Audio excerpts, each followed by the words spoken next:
नमस्कार, मैं doctor Meenakshi Verma, MD obstetrics and gynaecology, your friend, philosopher and guide.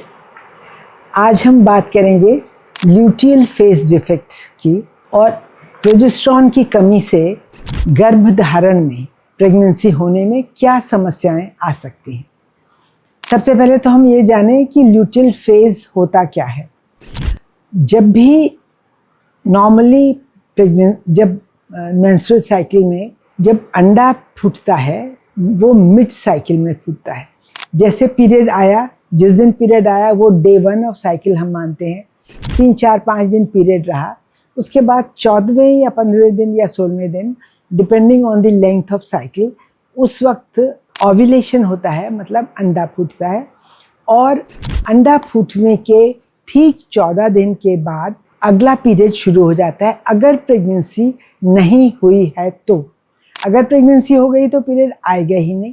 अगर pregnancy नहीं हुई है तो ठीक 14 दिन के बाद अगला पीरियड आ जाता है। और इस 14 दिन के पीरियड को जो ओव्यूलेशन से लेके नेक्स्ट टाइम आने तक रहता है उसको हम ल्यूटियल फेज कहते हैं। और ये फिक्स्ड होता है, ये आगे पीछे नहीं हो सकता है, चाहे लेंथ साइकिल की कितनी भी हो, चाहे वो 28 दिन की हो, चाहे वो 30 दिन की हो, चाहे वो 35 दिन की हो। जो पहला हाफ है वो बदल सकता है, वो आगे पीछे कम ज़्यादा हो सकता है, लेकिन ल्यूटियल फेज एक बार ओव्यूलेशन हो जाए फिर उसके बाद वो 14 दिन का ही होता है। उसके बाद वो अगला पीरियड स्टार्ट हो जाता है। अब जब ये एक बार ओव्यूलेशन हो गया, अंडा फूट के चला गया, तो जो वो फॉलिकल बचा वो एक ऐसे स्ट्रक्चर में तब्दील हो जाता है जिसको हम कॉर्पस ल्यूटियम कहते हैं। और ये कॉर्पस ल्यूटियम एक प्रोजेस्टेरॉन हार्मोन बनाता है। इस प्रोजेस्टेरॉन हार्मोन का काम ये है कि वो जो बच्चेदानी की जो अंदर की जो लाइनिंग है, जिसको हम एंडोमेट्रियम कहते हैं, उसको पोषण दे, उसको अच्छा थिक बनाए, जिससे कि अगर प्रेगनेंसी हो रही हो तो वो जो फर्टिलाइज ओवम है वो उसमें जाके चिपक सके, उसमें जाके इम्प्लांट हो सके, उसको पकड़ सके वो। और अगर एक बार इम्प्लांट हो गया तो जो प्रेगनेंसी है उसको वो कंटिन्यू कर सके। वो तभी पॉसिबल है जब कॉर्पस ल्यूटियम अच्छा बने और कॉर्पस ल्यूटियम अच्छे अमाउंट में प्रोजेस्टेरॉन बनाए। तभी वो जो एंडोमेट्रियम की प्रिपरेशन है वो ऐसी होती है जिससे कि वो भ्रूण जो है वो निषेचित हो सके, इम्प्लांट हो सके, और प्रेगनेंसी अगर हो गई है तो वो आगे चलती प्रॉपर तरीके से वो प्रोग्रेस कर सके। कभी कभी ऐसा होता है due two reasons known and unknown कि ये प्रोजेस्टेरॉन उतना अच्छा नहीं बना पाता, कॉर्पस ल्यूटियम डेफिशिएंसी रहती है, प्रोजेस्टेरॉन डेफिशिएंसी, और उसको हम ल्यूटियल फेज डिफेक्ट कहते हैं। और इसकी वजह से, क्योंकि साइकिल्स में भी कई दफ़े इरेगुलरिटी हो जाती है, गड़बड़ी हो जाती है, और बच्चा ठहरने में दिक्कत आती है, या अगर बच्चा ठहर भी गया तो बार बार एबॉर्शंस होने लगते हैं। तो इस कमी को दूर करने के लिए फिर हम लोग प्रोजेस्टेरॉन सप्लीमेंट्स करते हैं, मतलब जो चीज़ की कमी है उसको हम बाहर से देंगे। अब किस तरह से करेंगे? कई तरीके हैं करने के। जैसा एक तो यह है कि हम ओरल प्रोजेस्टेरॉन टैबलेट्स देते हैं।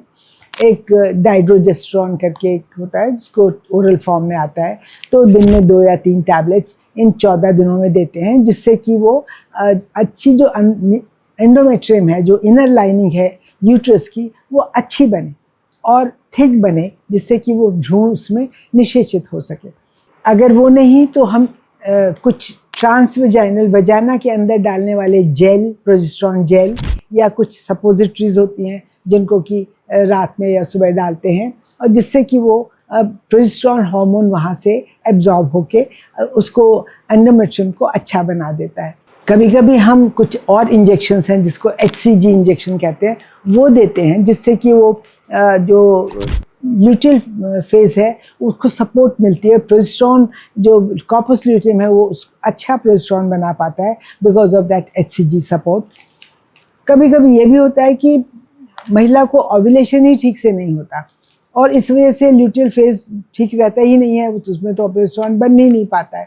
ऐसे कंडीशंस में हम लोग कुछ ऐसे एजेंट्स हैं जिनको हम ओव्यूलेशन इंडक्शन एजेंट्स कहते हैं, जैसे क्लोमिफेन साइट्रेट, वो देते हैं जिससे कि ओव्यूलेशन हो, अंडा फूटे और कॉर्पस ल्यूटियम बने, और फिर वो जो है कॉर्पस ल्यूटियम वो ठीक तरह से प्रोजेस्टेरोन बनाए। इसके अलावा कुछ जनरल चीज़ें हैं, जैसे कि मेंटल टेंशन ना रखना। टेंशन जब भी महिला बहुत रखती है तो उसकी साइकिल्स बहुत इरेगुलर होती हैं, ओव्यूलेशन ठीक नहीं हो पाता, और ये प्रॉब्लम्स हार्मोन डेफिशिएंसी की आती हैं। तो अच्छा खान पान, संतुलित खान पान, नियमित व्यायाम करना और मेंटल टेंशन ना रखना, ये सब चीज़ें, और किसी भी तरह के जो व्यसन्स हैं जैसे कि अल्कोहल है या टोबैको है, इनसे दूर रहना। जब आप ये सब चीज़ें अपनाते हैं तो आपकी जो मेंस्ट्रुअल साइकिल्स हैं वो अच्छी होती हैं, और उससे प्रोजेस्टेरोन जो है वो अच्छा बनता है, और साइकिल्स भी अच्छी होती हैं, और प्रेगनेंसी होने की संभावना बढ़ती है, और साथ ही साथ जो अगर हो जाती है तो वो बढ़ती रहती है। जब ऐसा होता है कि हमने शुरू में दिया होता है प्रोजेस्टेरोन सप्लीमेंट, तो जब तक प्रेगनेंसी 12 से 13 हफ्ते की नहीं हो जाती तब तक हम उस प्रोजेस्टेरोन सप्लीमेंट को कंटिन्यू करते हैं, जिससे कि बच्चे का विकास पूरी तरह से होता रहे। 3 महीने पे 12 से 13 हफ्ते पे फिर प्लेसेंटा टेक ओवर कर लेता है प्रोजेस्टेरोन बनाने के लिए, फिर ऊपर से सप्लीमेंट करने की आवश्यकता नहीं पड़ती। मुझे उम्मीद है कि आपको समझ में आया होगा कि ल्यूटियल फेज डिफेक्ट क्या है और इसके क्या नुकसान हो सकते हैं। अगली बार फिर मिलेंगे किसी और नए टॉपिक के साथ, तब तक के लिए नमस्कार।